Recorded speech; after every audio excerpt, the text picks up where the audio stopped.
खबर है में खुश आमदीद। मेरे साथ जनाब आरफ हमीद भट्टी साहब और ताहिर मलिक साहब। मोटी मोटी खबरें, एक तो ये कि क्या वाकई इमरान खान की हुकूमत ख़तरे में है, उनकी पीटीआई ख़तरे में है, कौन ख़तरे में है? मुझे तो लगता है कोई और ख़तरे में हो न हो, अवाम ख़तरे में रहेंगे और हैं बड़ी देर से, मगर इस पर हम बात करेंगे। इसके साथ साथ आज सुप्रीम कोर्ट ने सही कहा, वो इसलिए कि जो मैं एक मिसाल देता हूँ, टेमरा जो बिकी है यहाँ पर, रौश की दवाई जो 2 अरब रुपए की, यहाँ सुना है एक, वो पूरी दुनिया में इतनी नहीं बिकी जितनी यहाँ बिकी है। उसे फूड एंड ड्रग अथॉरिटी, जो अमेरिका की सबसे बड़ी फूड एंड ड्रग एडमिनिस्ट्रेशन ने कहा उसको विदड्रॉ कर लिया, बैन कर लिया।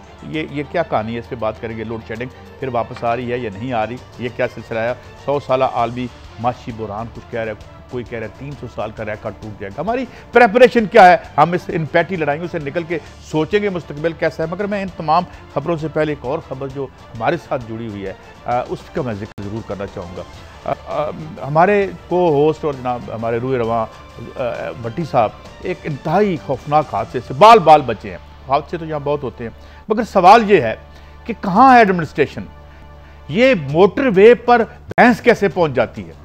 सिर्फ ये इनकी ज़िंदगी इन्वॉल्व नहीं थी, एक बस थी जिसमें दर्जनों लोग बैठे थे, एक ट्रेलर था, मैंने क्या क्या था, और फिर ता देर वो बैठे रहे इस इंतज़ार में कि मदद कब आती है। तो ये हम इस मामले पे भी डिस्कस करेंगे। वो इसलिए हमारी ज़िंदगी भी उतनी अहम है जितनी आपकी अहम है, जितनी आम आदमी की अहम है, मगर इसे हम एक बड़े सवाल के तौर पर उठाते हैं कि क्यों हम इस मुल्क के अवाम की ज़िंदगियाँ जो हैं वो इस तरह दौर पर लगाई जाती है। मगर भट्टी साहब, हम आगे बढ़ते हैं और पहले तो वेलकम एंड खुदा का शुक्र है कि आप बाल इससे निकल आए और हम इसका जितना भी शुक्र अदा करें। अब आते हैं इस तरफ के, ये जो इमरान खान साहब और जो असम्बली में गुफ्तगू हो रही है, बड़े माशाल्लाह मारकतुल आरा किस्म की आज तकारीर आई हैं, इस पे हम बहस भी करेंगे। ये लड़ाई कितनी असली और कितनी जाली है? बिस्मिल्लाहिर्रहमानिर्रहीम। कादी साहब, इनफैक्ट कायदे आज़म ने बराबरी की सतह पर पाकिस्तान बनाया कि हर आदमी को उसकी काबिलियत के मुताबिक तरक्की मिलेगी, हर आदमी को मुसाफी हकूक़ होंगे। लेकिन जब से हमने होश संभाला है, हमने लुटेरों को लड़ते ही देखा है। लड़ाई क्या है कि आम शहरी का खून और हड्डियां और गोश्त कौन ज़्यादा खाएगा। आज इस तकरीर में 22 करोड़ अवाम, पहले खान साहब की तकरीर हुई, फिर ख्वाजा आसिफ साहब की हुई और जनाब बिलावल साहब की, ये मैं कहता हूँ 3 तकरीरें हुई। इन 3 तकरीरों में कहीं कहा गया कि मैं फलां इलाके का पानी साफ कर दूंगा उस शहर का, कहीं कहा गया कि मैं वहाँ तालीम मुफ्त दूंगा, कहीं कहा गया कि मैं वहाँ की सेहत की सहूलतें दूंगा। सिर्फ ये हर एक ने निशानदेही की कि लूटा जा रहा है। अगर भाई लूटा जा रहा है तो लुटेरों को पकड़ना किसकी जिम्मेदारी है? आज आके एक सुप्रीम कोर्ट ने कुछ लफ्ज़ हमारे दिल की अक्कासी की हैं। इन अस्पतालों में पड़ने वाले गरीब के खून और गोश्त के डाकों का, ये हमारे पैसे नहीं लूटते। प्राइवेट अस्पताल और प्राइवेट स्कूल हमारी मिजरी जो है, हमारी जो तकलीफ है, उस पर सियासत हो रही है। नहीं, उस पर तो सियासत देखे, पाकिस्तान में सियासत कभी भी खिदमत के नहीं हुई। खिदमत या इबादत किताबों में लिखी है, यहाँ सियादत मुफादात के लिए होती है। खुद आओ, अपने ख़ानदान, करीबी दोस्त चाहे इम्पोर्टेड लोग बाहर, जुल्फी बुहारी को बुलाओ, अरब खरबपति बन जाए। इमरान खान साहब आए, मियाँ मंशा अरब खरबपति बन जाए। इसी तरह जरदारी साहब आए तो खरबोपति बन जाए। यहाँ लड़ाई ये हो रही है कि 22 करोड़ अवाम का खून और गोश्त ज़्यादा किसने नोचा है, पीपल्स पार्टी ने या नून लीग? साहब, मैं आपको कुछ फरमा भी देता हूँ ताकि कॉन्टेक्स्ट में बातें आ जाएं। बिलावल साहब बोले, ख्वाजा आसिफ साहब बोले इमरान खान साहब के बाद, इस पर कमेंट करते हैं। पहले बिलावल साहब को सुनते हैं, बड़ी दिलचस्प बातें हैं। अब कोई फिक्र ही नहीं पड़ता कि पाकिस्तान के अवाम मरे तो सो मरे, उसने किसी और तरफ देखना है वोट्स लेने के लिए, उसे किसी और तरफ देखना है हुकूमत बचाने के लिए। आज भी ये तकरीर मेरे लिए नहीं था, आज भी ये तकरीर ख्वाजा आसिफ साहब के लिए नहीं था, ये तकरीर सिलेक्टर्स के लिए था, अवाम के लिए नहीं था। ये क्या थिएटर ऑफ दी एब्सर्ड चले होगा सिलेक्टर के लिए भट्टी साहब, तो आप जी मलिक साहब। काजी साहब, ये बेसिकली मोनोलॉग है, अपने आप से बात है। बिलावल साहब अपने आप से बात कर रहे थे, ख्वाजा साहब अपने आप से बात कर रहे थे, खान साहब अपने आप से बात कर रहे थे। अगर प्राइम मिनिस्टर से लिया जाए, आप देखें कहाँ का असूल है पहले आप आए, हम बचपन में ऐसे करते थे, क्रिकेट खेलना, अपनी बारी लेनी, कहना यार मेरा कमर दर्द हो गया, मैंने दूसरे तुम्हारी बारी नहीं देनी। हाँ साहब ने स्पीच की थी ना, वहाँ बैठते उनको भी सुन लेते। आज स्पीच की यार क्या सुनना है, एक दूसरे को ताने ही देने हैं। मैं वही कह रहा हूँ ना, मोनोलॉग है ना। भट्टी साहब आप यहीं से बात शुरू कीजिएगा। बड़ी दिलचस्प बातें ख्वाजा साहब ने की हैं और उससे बड़े सवाल उठते हैं, जरा सुनाइए जरा। ये फरमाइशी तकरीर थी और इसकी जबान भी फरमाइशी थी। ये किनको सुना रहे थे? आपने तो पता नहीं कितने डैडी भुगता दिए हैं। मुशर्रफ भी डैडी था, अभी भी डैडी है, अभी भी ना, मुशर्रफ भी डैडी था। पता नहीं किस किस के चौखट पे जाके ये सजदा रेज हुए हैं जी। ये डैडी क्या हो रहा है? भट्टी साहब वो रूहानी वाले तो ज़िया उल हक साहब थे। एक तो ख्वाजा आसफ साहब अपनी हिस्ट्री भूल गए, अपने कायद की हिस्ट्री भूल गए। उन्होंने कहा मौजूदा इमरान खान साहब को अब भी उनके डैडी हैं, अल्लाह माफ़ करे, डैडी बाप होता है, एक तो लीडर बाप होता है ना, लेकिन उन्होंने दूसरी तंज में इन्होंने कहा मुशर्रफ भी इनके डैडी थे, मौजूदा बाजवा साहब को भी। मुझे सिर्फ ये बता दें, इस मुल्क में वैशी दरिंदा डैडी ज़िया उल हक से था कौन बड़ा, जिसने एक मुंतही वजीर आजम को फांसी दी? उसका नाम जुल्फ़िकार अली भुट्टो था। और जो उसकी जगह असेंबली बनाई उसके स्पीकर कौन थे? उसके स्पीकर इनके वालिद मोहतरम थे। Okay okay okay. अब भाई अगर ये डैडी मान लिया होंगे आपकी 2018 का 8 का इलेक्शन किस डैडी ने कराया था? ख्वाजा साहब ऑन ओथ ये बता दें। बिलावल साहब आप कह रहे हैं ये मेरे लिए और इनके लिए तकरीर करो जी। आपने जो तकरीर की है अच्छी की है, काबिल एहतराम है सारे, उसमें सिंध हुकूमत की अवाम का क्या अमल दखल है, क्या फ़ायदा है? अब 12 साल का वो भी साहब ने मांगे, इमरान खान को देना चाहिए, नाकाम जा रहा है, पॉलिसी ज़ीरो हैं, करप्शन बढ़ रही है, कोई दो राय नहीं, लेकिन आप जितना तो किसी ने भट्टी साहब मुझे ब्रेक की तरफ जाना है और जब हम वापस आएंगे तो बात मसला क्या है? क्या डैडी मुझे मुंतखब करे तो अच्छा है, किसी और को अडॉप्ट कर ले तो बुरा हो जाता है? सवाल बड़े अहम है और बड़े अहम शार्ट्स हैं ब्रेक के बाद। Welcome back. तो मलिक साहब आपसे शुरू कर लेते हैं। तो when will they come of age, कब हमें होगा कि हम डैडियों के बगैर भी कुछ कर सकें? उसके लिए असूल परस्ती करनी पड़ेगी, उसके लिए सही साफ़ सुथरी सियासत करनी पड़ेगी, सियासी जमातें बनानी पड़ेंगी, जमातों के अंदर जमहूरियत लानी पड़ेगी। ये जो सियासी जमातें हैं ना, Zardari general store, Nawaz Sharif general store, Imran general store, ये बंद करने पड़ेंगे। ये डैडी आपका सबसे बड़ा पाकिस्तान का जो पॉलिटिशियन है, डैडी सबसे पहले जनरल यूब था, फिर ज़िया उल हक साहब आ गए, वो भी डैडी बने, तो डैडी तो वहीं का वहीं है। तो ये बच्चे बदलते रहते हैं, बाकी डैडियों के बारे में भट्टी साहब गुजारिश है, हम लोग दुनिया पे खुदा बनाने के आदी हैं, एक अल्लाह को मानते ही नहीं। जिस दिन हमारा अल्लाह पे यकीन हो गया, इज़्ज़त रिज़्क़ दौलत उसने देनी है, ज़िंदगी मौत उसने देनी है, उस दिन ठीक हो जाएगा। ये महरूम लोग हैं जो इक़्तिदार के पीछे अपने रब को भूल रहे हैं। यही अल्लाह के 99 नाम लिखे होते हैं असम्बली में, रोज़ाना कितना कितना झूठ बोलते हैं। यही ख्वाजा साहब जरदारी साहब के बारे में क्या कहते रहे, या नून लीग, पीपल्स पार्टी और पीपल्स पार्टी। अच्छा भट्टी साहब, मैं आपकी बात बड़ी खूबसूरत है, मगर मैं 3 आपको चीज़ें सुनाता हूँ। एक, इमरान खान ने बड़ी कंट्रोवर्शियल स्टेटमेंट दी, फिर उस पर जवाब दिया किसने? जनाब ख्वाजा आसफ साहब ने। फिर एक और शॉट हम आपको सुनाते हैं। अच्छा मुझे आप ये तीनों शॉट बहुत अच्छे हैं, मुझे बता दें किसी एक में मेरे अवाम 22 करोड़ अवाम की रिलीफ या खुशखबरी उनके लिए कोई है तो मेरा इंटरेस्ट उसमें होगा। नहीं वो कहानी नहीं है, वो मैं आपको वो इनका मसला ही नहीं है, बल्कि ये हमारा मसला है। चले जरा सुनाएं।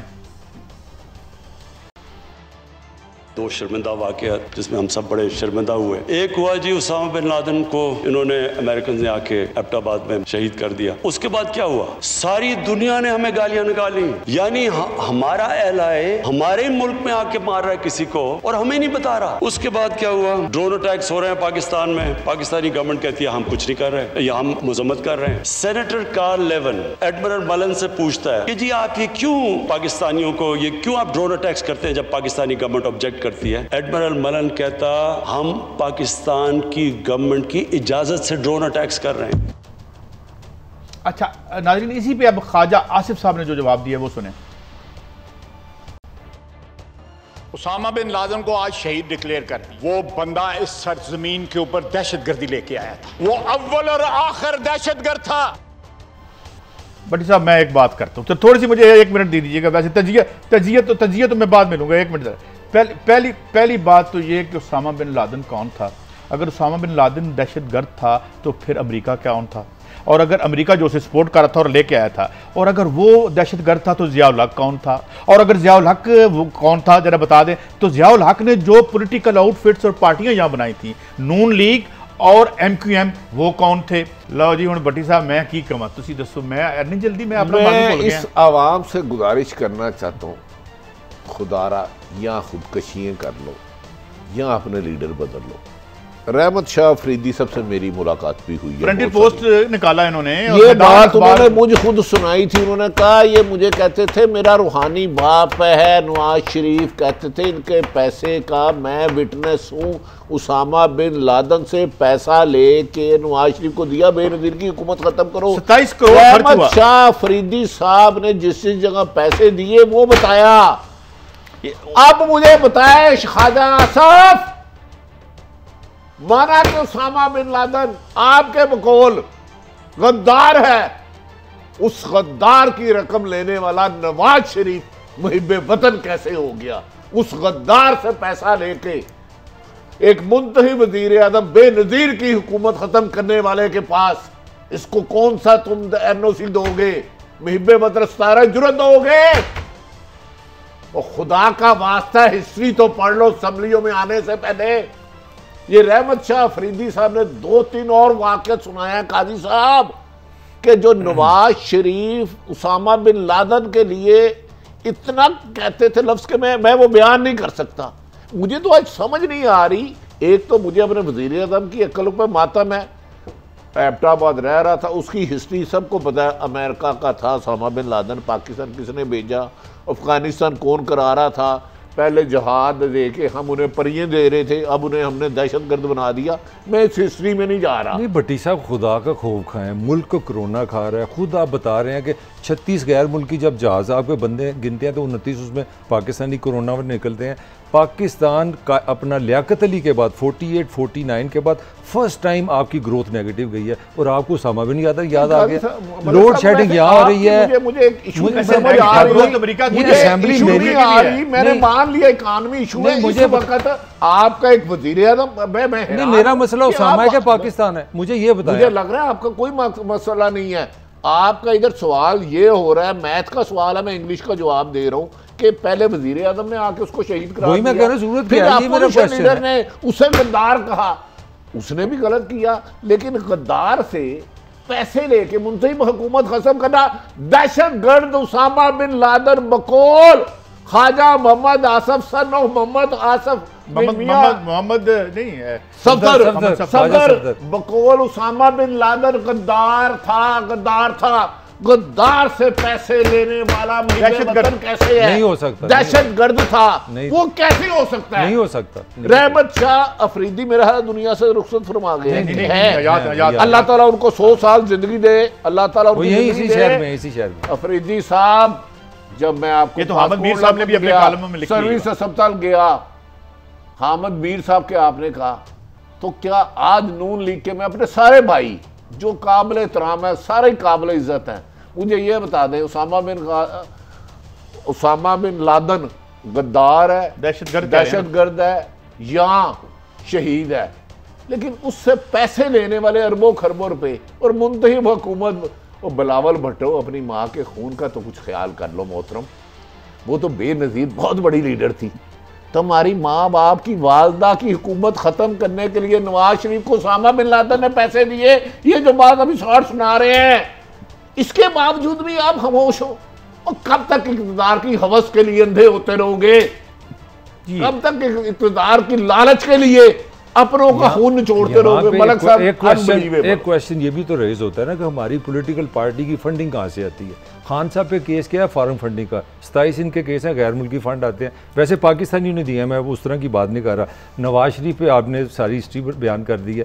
तो मेरा सवाल ये कि जो जब तक आप पाकिस्तानी पॉलिटिकल कल्चर को इस ज़मीन से नहीं जोड़ेंगे, यहाँ से आप फंड रेजिंग नहीं करेंगे, आप सियासत यहाँ की नहीं करेंगे, आप बाहर जो यहाँ से पैसे लेंगे उन्हीं की सियासत करेंगे। अच्छा, हमें एक ब्रेक लेनी है। हमने तो सिर्फ चीज़ों को पर्सपेक्टिव में रखा, खुद कुछ चीज़ें की और नतीजा आप पे छोड़ दिया। ब्रेक पे जा रहे हैं, ब्रेक से वापस आएंगे तो फवाद चौधरी एक अहम कैरेक्टर के तौर पर आ रहे हैं, उनसे इस्तीफा मांगा जा रहा है। कौन होगा कैजुअलिटी, ये जो कल परसों एकदम से बाहर निकला है ये लड़ाई वाला सिलसिला। एक ब्रेक के बाद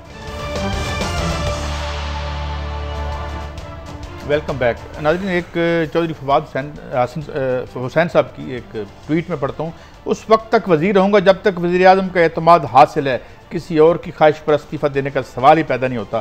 सियासत कमज़ोर दिल हजरात का खेल नहीं है। मैसेज बड़ा क्लियर है। देखें काजी साहब, उनका जो इंटरव्यू है वो प्लान्ड इंटरव्यू है। इतना कोई बच्चा नहीं होता कि ऐसे स्पॉन्टेनियस इंटरव्यू दे दे। ये कहना कि टीम का चुनाव कमज़ोर हुआ है और ये जिम्मेदारी किसकी, कप्तान को। डायरेक्टली इनडायरेक्टली फवाद चौधरी ने इमरान खान की लीडरशिप को चैलेंज किया। अच्छा, बड्डी साहब इस्तीफा मांगा जा रहा है उनसे? देखें, फवाद चौधरी असद उमर साहब के कहने पे उन्हें लिफ्ट भी नहीं देंगे। इस्तीफा तो बहुत दूर की बात है। तो जो मलिक साहब ने एक बात दी है उसकी गहराई में जाए। उसके बाद फैसल वाडा ने अगले दिन जो छिक्के मारे हैं ना, आप सोच भी नहीं सकते। इन्होंने पीएम साहब ने सबसे गारंटी दी कि असल लफ्ज़ बाहर नहीं निकालोगे। ये बड़े अजीब लोग हैं हमारे सियासतदान। हक़ायक़ का सामना करने के लिए, हक़ायक़ को छुपाने के लिए आसफ अली बाजुओं को कह दिए इन पर सख्ती करें। यार क्या कर रहे हैं भाई, आप अपनी नौकरी करें, हमें अपनी करने दें। लेकिन मैं ये बता दूं, कुरैशी साहब की तड़प रहे होंगे नहीं? शाह महमूद कुरैशी सबसे पहले वज़ीर आला पंजाब के उम्मीदवार थे। उनका कैंडिडेट जो था वो सूबाई असम्बली की सीट लूज़ कर गए। उनका ख्याल है जहांगीर साहब ने कराया, जहांगीर तरीन साहब ने। वो पानी औंस पड़ गई उस पर। उसके बाद इन्होंने फिर एक दो दफ़ा बात हुई कि शाह महमूद कुरैशी को किसी और सीट से मुंतखब करा के लाया जाए। जहांगीर तरीन साहब पहले हो गए। अब रह गए असद उमर साहब। असद उमर एक अदारे की आजकल मीटिंगें बड़ी अटेंड कर रहे हैं, इनके साथ पिंगें बढ़ा दी हैं।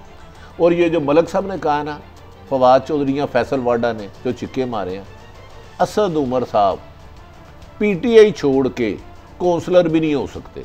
याद रख लें, वोट बैंक है इमरान खान साहब का, चाहे फवाद चौधरी हो, चाहे असद उमर हो, चाहे फैसल वाडा साहब हो या ABCD कोई हो।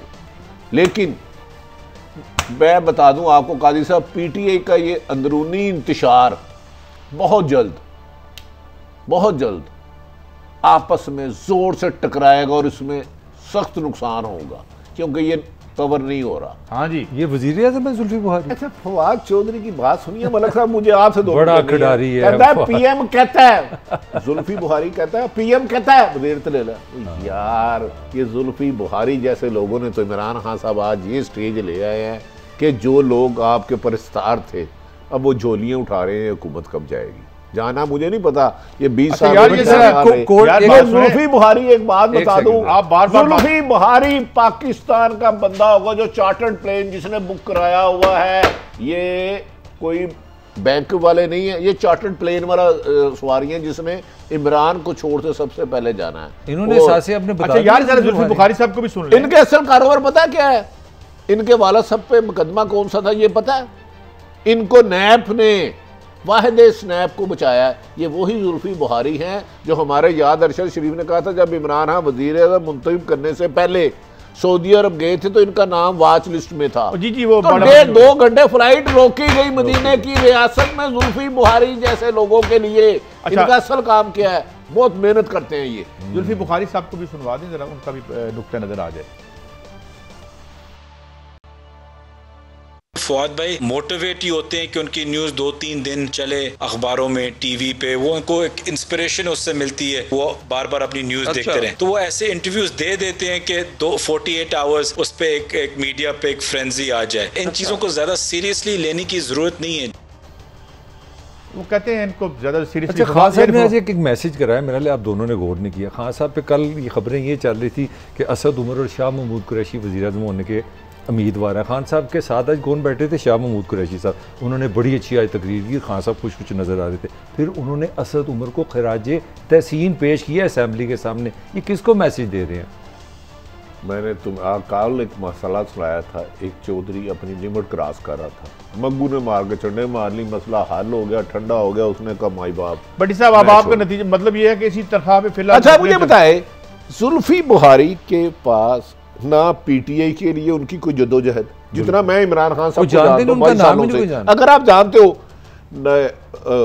2014 के धरने में ये एक दफा 5 लाख आदमी लाए थे पैदल कराची से, और एक दफा वही बंदों को पकड़ के दोबारा पेशावर से नहीं लाए थे समुंदर से। और हाँ, इमरान खान साहब की जब दुबई में मुंतहिब होने से पहले असल वो जाते थे सैर के लिए, तो बुखारी साहब उनके साथ होते थे, मेहमानों के साथ। एक और शॉट भी क्या है यानी जुल्फी बुखारी सेकंड पीएम है यार, खुदा के लिए। ये तो पीएम साहब की अपनी राय है ना, उनका सुना ये पहले उनके ख्यालात क्या है, कहता है पीएम कहता है, ये हम कहते हैं पीएम सब कहते हैं, प्राइम मिनिस्टर है ना हमारे काबिल एहतराम है, नवाज शरीफ साहब भी हमारे लिए साबिक वज़ीर आज़म है, लेकिन ये कहते हैं जुल्फी बुखारी उम्र में भी छोटा है।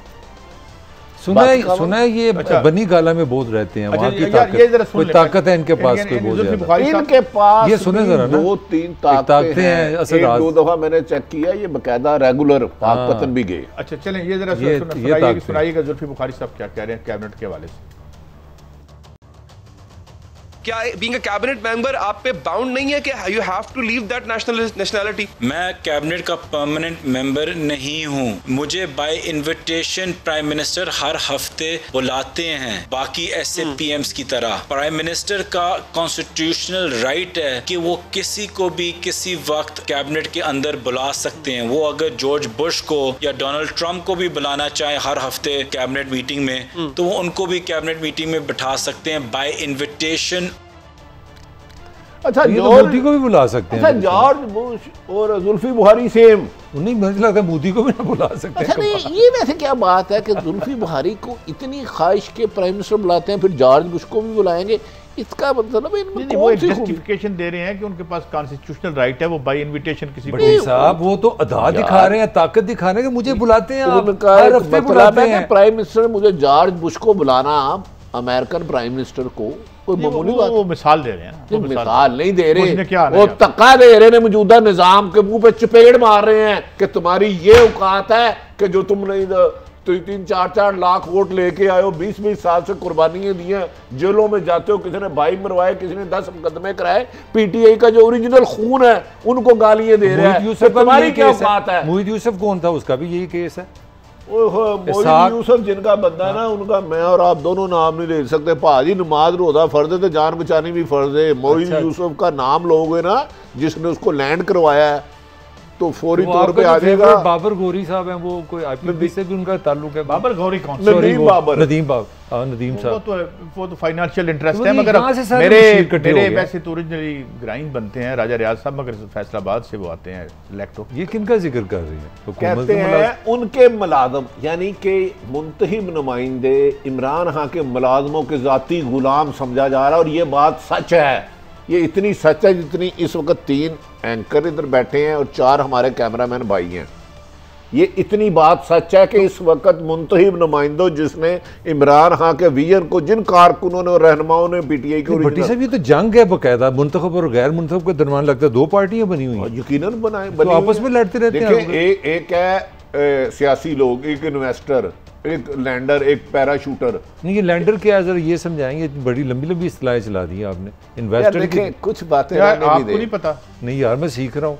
ये देखें कादी साहब, इसका मुझे ये बता दें, हमने पीपल्स पार्टी को भी गुफ्तगू करते हैं, हमारे लिए काबिल एहतराम नून भी, इमरान खान भी। अवाम कहाँ है? अवाम मुझे बता दें, अवाम कहाँ जो कोरोना से मर रही है? आपने पाकिस्तान की एक सड़क बंद कर ली, इधर ना जाओ, इधर ना जाओ, तो कोरोना को तो रोक के दिखाओ। अब तो लोड शेडिंग भी ऐड हो गई है। जा रहा हूँ अवाम की, भट्टी साहब बात करें, अवाम का मामला तो ये है, हुकूमत के पास अवाम के लिए कुछ करने को कुछ नहीं है, जिस तरह सुप्रीम कोर्ट ने आज कहा, और अपोजिशन ये चाहती है कि अवाम इतने बर्बाद हैं कि हम 1 पॉइंट स्कोर कर लें। देखा, इन्होंने कुछ भी नहीं किया। हमारी ज़िंदगियों पे दोनों तरफ से सियासत हो रही है। आते हैं ब्रेक के बाद।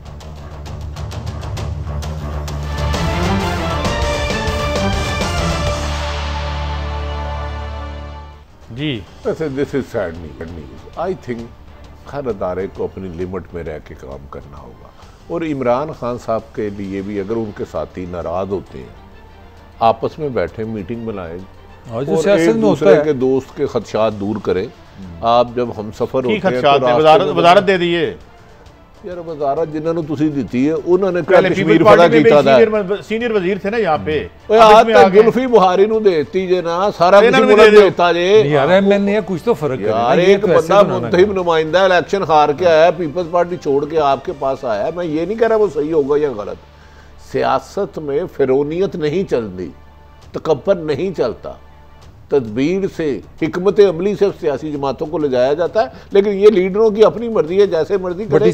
मेरा ख्याल है ये अच्छा मुनासिब जहाँ पे आपके मुशीर गैर मुंतखब बैठे, जिस तरह कोरोना खेल रहे हैं, जरा सुप्रीम कोर्ट बताएं ना क्या फरमाया आज सुप्रीम कोर्ट ने कोरोना पे। जी यार मुझे तो एक सुप्रीम कोर्ट पे, अब बाकी मैंने आवाज बोली है, बड़ा मुझे उम्मीद थी जल्दी बटी साहब सुप्रीम कोर्ट में कोरोना खुद नोट मालूम नहीं एनडीएमए कैसे काम कर रहा है। चीफ जस्टिस गुलजार अहमद साहब, मालूम नहीं एनडीएमए के अखराजात पर कोई निगरानी है या नहीं।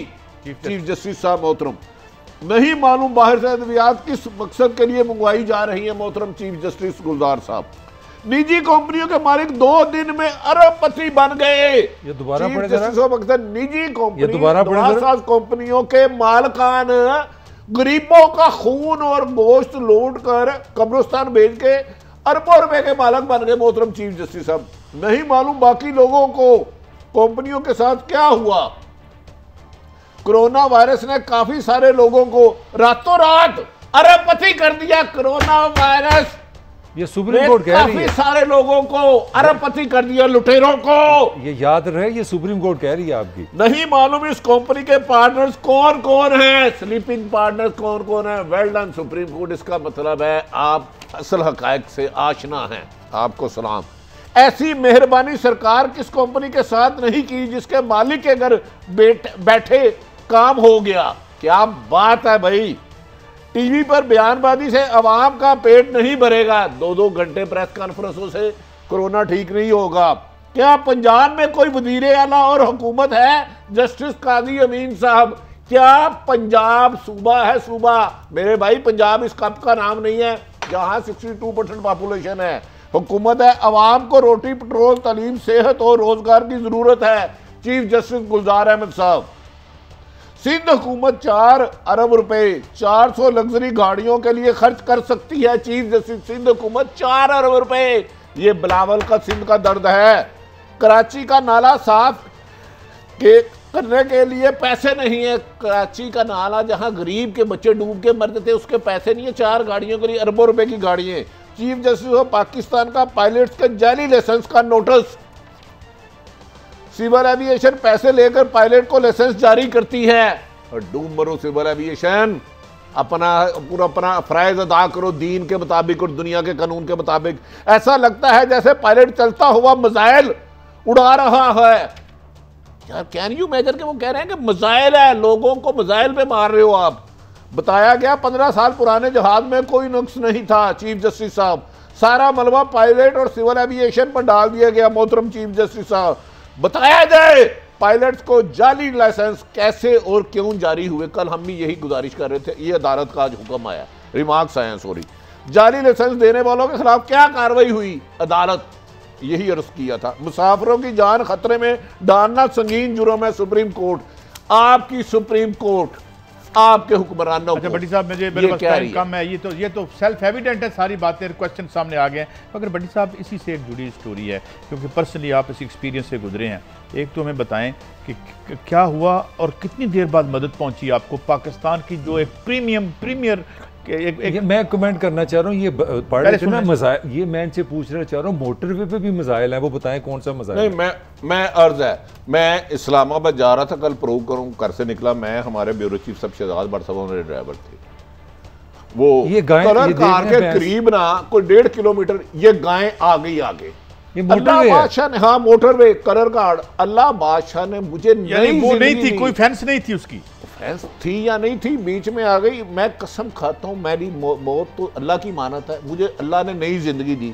पहले भैंस हमारी गाड़ी के साथ टकराई, फिर एक डाइवो थी जिसमें खासे मुसाफिर थे, वो इस तरह डगमाती रही, फिर 44 फुट कंटेनर हमसे यूं करीब गुजरा। अगर मौत का वक्त आया होता मैं यकीनन जाता, मैंने रब के हुजूर जाना है। मैं सिर्फ उसके बाद मोटरवे हेल्पलाइन पे कॉल करता रहा, 15 मिनट तक किसी ने फोन नहीं सुना। माशाल्लाह। गाय उधर पड़ी रही, आते वाली हर गाड़ी के लिए मौत बांटती रही, 4 गाड़ियां टकराई, पीछे से गाड़ियां आ जाती हैं, पाइलअप हो जाता है। आईजी मोटरवे को 10 फोन की उन्होंने अटेंड किया, फिर एक डीएसपी अल्लाह के बंदे आए, खालिद असलम साहब, अल्लाह उनको जिंदगी दे, उन्होंने सेव किया। काजी साहब मोटरवे पे यहां कम से कम कल 150 लोग मारे जा सकते थे, 150 लोग मारे जा सकते थे गाय मोटरवे पे। तो मसाइल ही हुआ ना, जो मैं कह रहा हूँ, ये भी ये आप देख रहे हैं ये भैंस वहां, और ये कितनी देर पड़ी रही वहां पे? बड़ी ये तकरीबन पौना घंटा पड़ी रही भैंस, उसको उठाने कोई नहीं आया। वो एक डीएसपी अल्लाह के बंदे मोटरवे आए, वरना आईजी ने फोन अटेंड किया। और लोग कहते हैं कि इधर अक्सर जानवर आ जाते हैं। इनके जी वो सवाल तो ये है, वो इसका मतलब है कि जंगला कहीं से वहां से आना चाहिए, कोई पूछना साहब ये बॉम्बे मोटरवे पे मौत बांट रही है। सुप्रीम कोर्ट ने भी ये आम आदमी की सेफ्टी कब प्रायोरिटी बनेगी हमारी हुकूमतों की। बहरहाल आज का प्रोग्राम था, अगले हफ्ते फिर मिलेंगे। अल्लाह हाफ़िज़।